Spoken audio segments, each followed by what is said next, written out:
Halo teman-teman semua, kembali lagi di tutorial kita hari ini. Jadi hari ini kita akan membahas salah satu materi di mata kuliah probabilitas dan statistika, yaitu regresi. Bersama saya di sini Yurika Doktavia dan kita akan lanjut ke soal yang pertama. Nah, di soal yang pertama ini berikut ini adalah contoh data 9 responden yang berawal dari mahasiswa untuk mengetahui pengaruh minat mahasiswa terhadap mata kuliah statistika. Jadi di sini udah ada tabelnya. Jadi yang 1 sampai 9 itu adalah 9 responden dan itu ada minatnya kita simbolkan sebagai X dan nilai pada mata kuliah statistika kita simbolkan sebagai Y. Lanjut ke penyelesaian. Langkah yang pertama, kita menentukan hipotesisnya terlebih dahulu. Jadi, hipotesis 0 sama dengan tidak terdapat pengaruh yang signifikan. Hipotesis 1 sama dengan terdapat pengaruh yang signifikan. Langkah yang kedua, kita akan membuat tabel distribusi frekuensi. Tabel yang tadi kita tambahkan dengan X kuadrat, Y kuadrat, X kali Y. Jadi, X kuadrat itu adalah yang diminat ini, simbol X ini kita kuadratkan. Dan di Y ini adalah nilai pada mata kuliah statistika kita kuadratkan dan XY ini adalah perkalian dari X dan Y. Sebagai contoh yaitu seperti yang X ini 2 kuadrat sama dengan 4, 4 kuadrat sama dengan 16, 6 kuadrat sama dengan 36, dan seterusnya. Dan yang di Y kuadrat ini, sebagai contoh, 3 kuadrat sama dengan 9, 5 kuadrat sama dengan 25, 7 kuadrat sama dengan 49, dan seterusnya.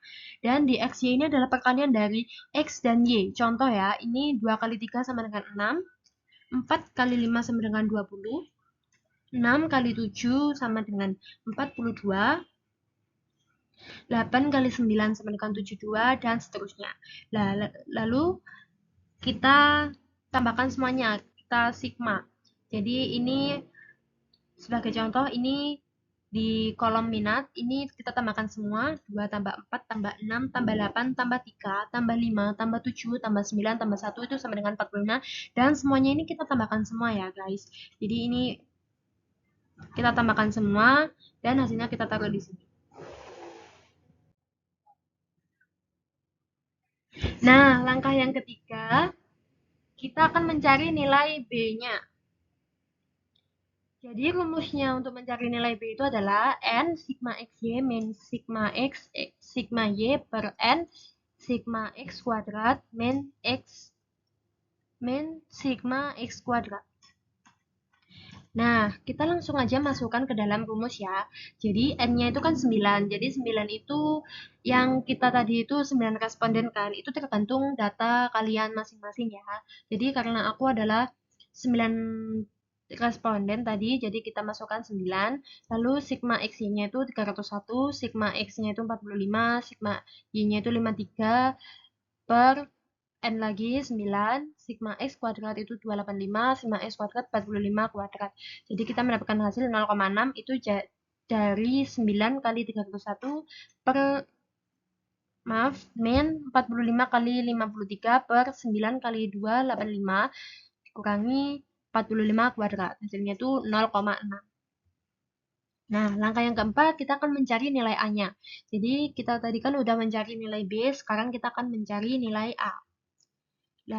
Nah, nilai A itu juga ada rumusnya. Jadi, rumusnya itu sigma Y dikalikan sigma X kuadrat per sigma X dikalikan sigma XY per N sigma X kuadrat min sigma X kuadrat. Nah, sama yang kayak tadi, kita langsung aja masukkan ke dalam rumus ya. Jadi, sigma Y-nya itu 53, sigma X kuadrat 285. Disclaimer, ini tuh kita masukkan angkanya itu tergantung data kita yang tadi ya di tabel distribusi frekuensi. Jadi, bisa beda-beda tergantung data yang kalian cari. Nah, ini kita langsung masukkan semuanya, lalu kita kalikan dan kita bagi, hasilnya itu 2,888. Nah, langkah yang kelima, kita akan menentukan persamaan regresinya. Jadi ini udah ada rumus, Y sama dengan A plus BX, Y sama dengan 2,888 plus 0,6X. Jadi A-nya tadi kan 2,888, plus B-nya itu 0,6. Langsung aja kita masukkan ya. Nah, ini kita masuk ke langkah yang keenam, yaitu menguji persamaan regresi dengan menghitung nilai RXY. Jadi ini udah ada rumusnya di sini. RXY sama dengan N sigma XY min sigma X sigma Y per akar dari N sigma X kuadrat min sigma X kuadrat akar dari N sigma Y kuadrat min sigma Y kuadrat. Langsung aja kita langsung masukkan rumusnya. Ini seperti yang tadi kita sesuai dengan data kalian masing-masing ya guys. Jadi kan di sini N ku 9, sigma X-nya 301 ya sama kayak tadi, langsung aja kita masukkan semua. Nah, di sini kita udah mendapatkan hasil, jadi 9 kali 301 sama dengan 2709, di min 45 kali 53 itu 2385, diper akar dari 9 kali 285 itu 2565, di min 45 kuadrat itu 2025, diakarkan. Nah, lanjut. Ini kita udah mendapatkan hasil dari 2709 di min 2385 itu 324 per akar dari 540 dikalikan akar dari 368. Nah, ini kita udah mendapatkan hasil 0,7268. Jadi, keterangan dari RXY sama dengan koefisien korelasi, nilai yang menunjukkan kuat atau tidaknya hubungan linear antar dua variabel. Langkah yang ketujuh, kita akan menghitung nilai F-nya. Jadi di sini F sama dengan R kuadrat per K min 1 per 1 min R kuadrat per N min K.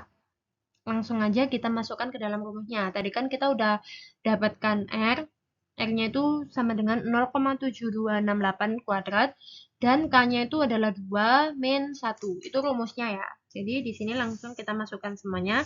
1 min 0,7268 kuadrat per N-nya 9 dikurangi K-nya itu 2. Nah, ini kita udah mendapatkan hasil, bisa dihitung langsung dari kalkulator atau pakai Excel ya. Jadinya F-nya 7,8387 atau sama dengan 7,839. Nah, kita masuk ke langkah yang ke-8, kita akan menghitung nilai T. Jadi, T hitung rumusnya adalah R akar dari N min 2 per akar dari 1 min R kuadrat. Langsung kita masukkan angkanya ke dalam rumus, yaitu R-nya tadi adalah 0,7268, akar dari 9 min 2 per akar dari 1 min R kuadrat. R-nya tadi udah ketemu ya, langsung aja kita masukkan dan dikuadratkan. Nah, kita udah mendapatkan hasil ini. Langsung aja kita bagi, dan kita mendapatkan hasil T hitungnya adalah 13,0402. Nah, kita selanjutnya akan mencari T tabel. Jadi DF itu adalah DF-nya kita mencari dengan rumus N min K. DF N-nya tadi 9 min 2 sama dengan 7. T tabel T A per 2 DF. T tabel sama dengan T 0,025 di tabel 7. Jadi mencari T tabel itu bisa dicari di Google, di tabel T ya, di 0,025 di kolom 7 gitu ya. Jadi kita udah ada hasilnya itu di T tabel yang di 0,025 di barisan yang 7 itu adalah 2,365. Nah, kita masuk ke langkah 9, yaitu interpretasi. Di sini udah ada rumus DB sama dengan N min M min 1. Kita langsung masukkan aja ke dalam rumus DB sama dengan 9 min 1 min 1. Jadi, pada taraf signifikansi 5%, F hitung sama dengan 7,839 dan F tabel sama dengan 4,482. F tabel kita cari di tabel F ya. Jadi dikarenakan F hitung lebih besar dari F tabel sehingga hasilnya adalah tolak H0. Selanjutnya kita ke langkah yang terakhir yaitu langkah ke-10 yaitu kesimpulan. Jadi kita mendapatkan kesimpulan yaitu terdapat pengaruh yang signifikan antara minat mahasiswa terhadap mata kuliah statistika. Nah, sekian tutorial saya hari ini. Terima kasih atas perhatiannya dan sampai jumpa di tutorial selanjutnya. Oh ya, kalau kalian ada komen atau mau menyanggah caraku, silakan komen di bawah ini ya. Terima kasih.